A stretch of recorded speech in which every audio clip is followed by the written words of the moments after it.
Don't ever put your hand or your life in the midst of a weak person.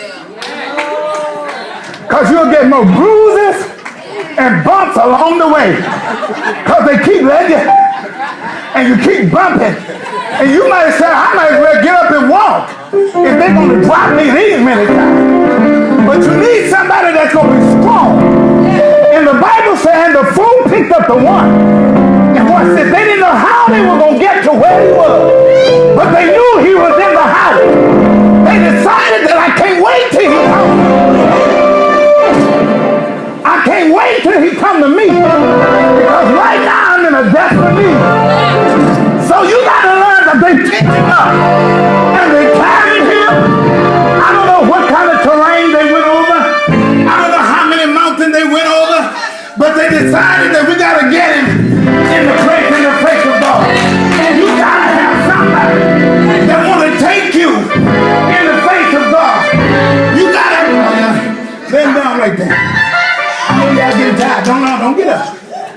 See, your deliverance depends on what you do in the midst of crisis.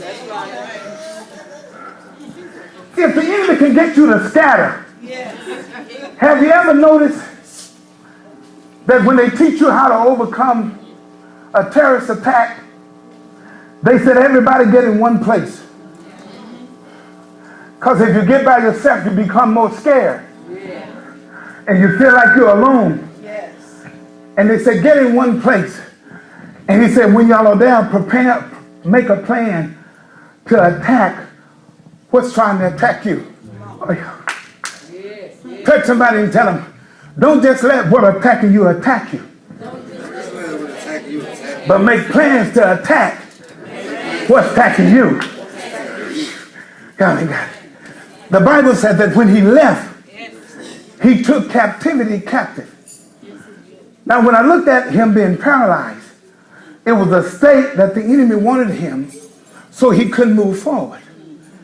It wasn't a physical, but it was a mental, which means there was something happened to his nervous system on the inside that affected his mobility on the outside.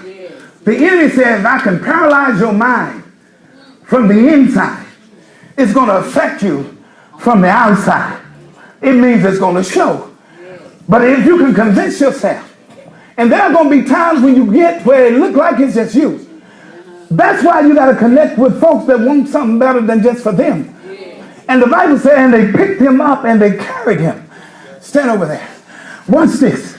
Help him up, y'all. Grab him, don't drop him. And it says they carried him. Watch this. And it says, and when they got to where he was, sit him down. The Bible said that he was compassed with so great a cloud that they couldn't get in. Sometimes the enemy put a lot of stuff in front of you, even though God is just over the crowd, to prevent you from getting in. Notice this now. They figured out that there's no way of us getting in from the level that we're on. Touch somebody and tell them, somebody have to have the sense enough to look up. They missed it. They all missed it. I can't get in on my level because there's too much going on. Somebody said, I will look unto the hills. From which cometh my help. See, when you don't have the answer on your level,